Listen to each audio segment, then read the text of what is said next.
because he doesn't have to charge up his it's not Mistfiner, but it's Mistfiner, to get to reach, you know, really far. Otherwise, it's, I mean, it's good for like a regular button, but it's not an anti-zoning tool unless you charge it up. So I feel like that would be the concern. But this ability to just, oh, there was a gap, well, I've pulled you into my effective range now, particularly good tool against a zoner. And we have seen that Hawk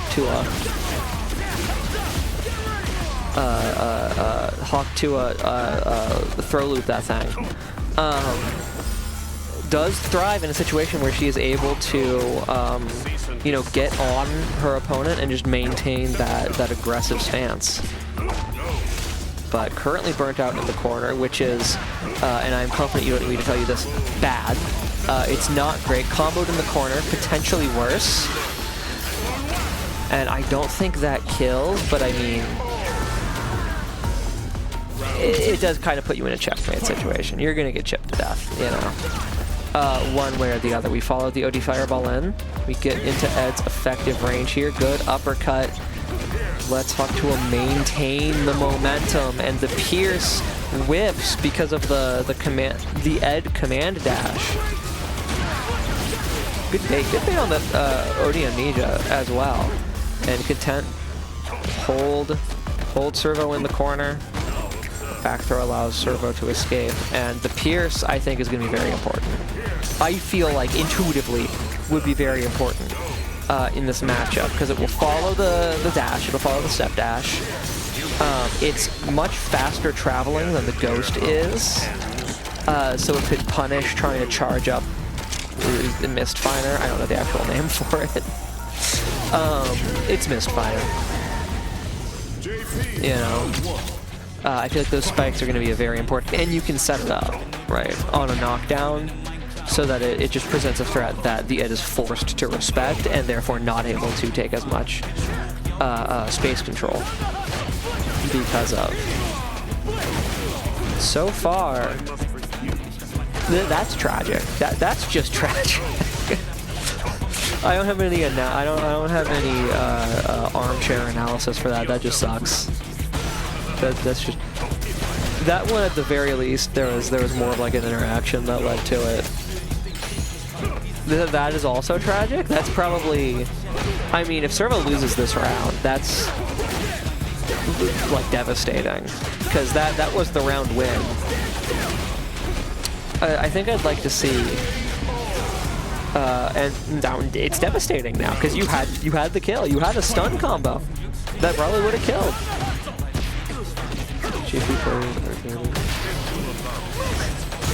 Okay, mix up.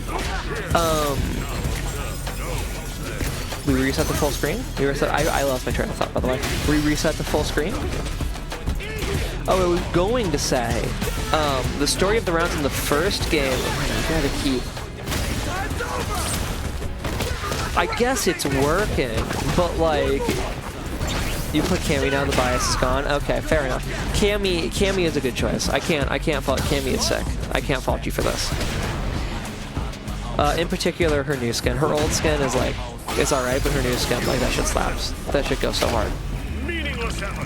If there just weren't like a Union flag on the back of her jacket, 10 out of 10. You know what I'm saying?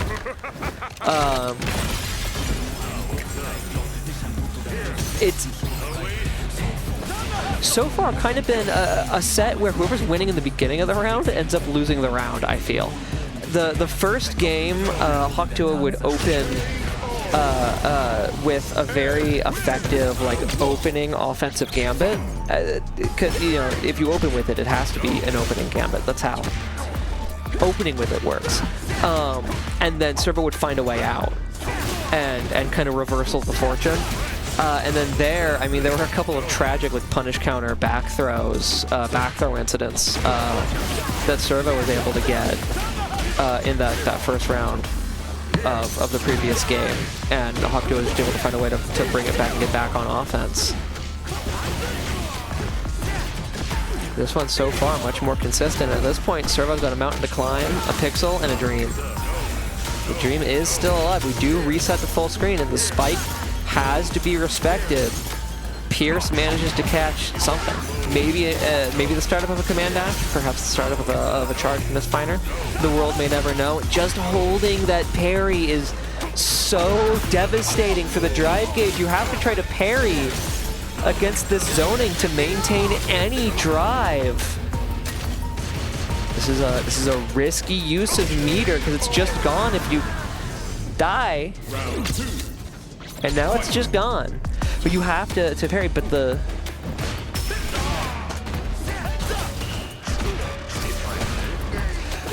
but you have to... Sorry, I was waving at someone that's outside the door. What was I talking about? I don't know what just happened. I'm sorry, I'm confused by something that happened IRL right now. I've lost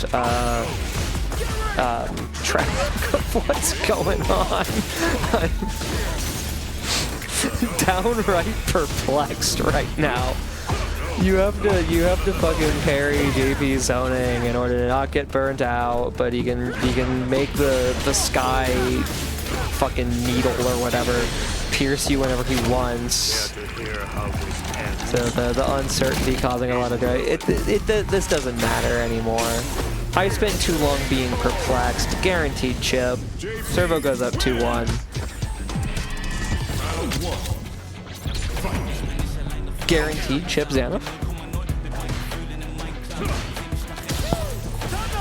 A good throw attack there, and a good check by Servo keeps her out of block stun. Really, keeps her in her own effective range. But Hawk2a finds a way in, and the command dash means that we do not have to burn out to continue our pressure. And Servo forced to drive reversal out. The drive gauge is starting to recover for Hawk2a. The health is dire, but those checks. We love guaranteed chip, no Xanath, very fair. Those checks, those like, I want to say the crouching light punches is what they look like from Servo to stop the command dash or drive rush forward. Not quite effective enough. Pretty effective, but not quite effective enough that round. We take space. Is this? No, it is still punishable. And we reset directly to the back of the screen. And Hawk2a gets burnt out. I have to apologize, by the way, for insisting that Hawk2a is getting burnt out too much. It was me assuming that it was a choice to spend the drive gauge. I forgot that this is drive gauge Chip, the character. I forgore. I do not know how I forgore, but it is on me. That is, as they say in the business, my bad. Alright, the drive gauge very on Servo's side. Hawk2a once again burnt out. And Servo... honestly, pretty good interaction for Servo. This is not, but simply walking forward and letting Hawk2a jump over you, getting the corner yourself, pretty good. This, however, kind of devastating. It's a lot of damage. Now you're burnt out. If Hawk2a can just keep her pressure safe, but she does not. Now, too much health on Servo's side for this to be a critical art. But we do a little damage in this house, and a lot of that drive gauge is going to recover here. The punish counter DI will scale the damage enough that it does not kill, but it gives Hawk2a another source of light at the end of the tunnel. But Servo just refuses to stay in block stun, refuses to stay up close, is just barring out of everything. Hawk2a finally manages to find a way to get her fist back into Servo's face, and we're gonna go 2-2.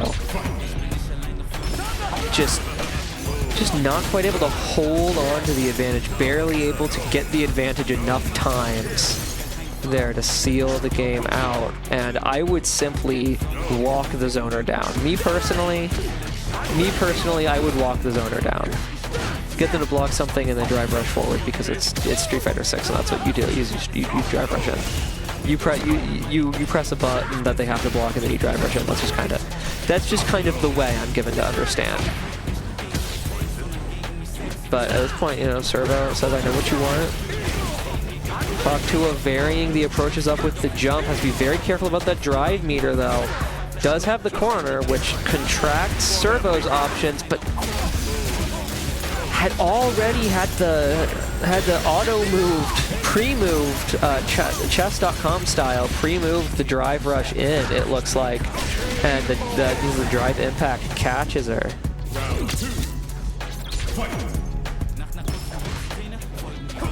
The crouching medium punch? Yeah, that's what I'm saying. I mistakenly called it crouching light punch, but yeah, no, the crouching medium punch checks from Servo, knowing that Hawk2 is going to try to like take that space in a way that isn't fully, you know, real, have been extremely valuable so far in this set in just deflating Hawk2's ability to get into that, you know, up close like advantage, you know, I'm pressuring you state that she really needs to be and try to stay in. And at this point, it's extremely dire for Hawk2. It's chip territory. It's essentially a one-player game at that point. But no, you're right, Mix-Up. Those checks, those crouching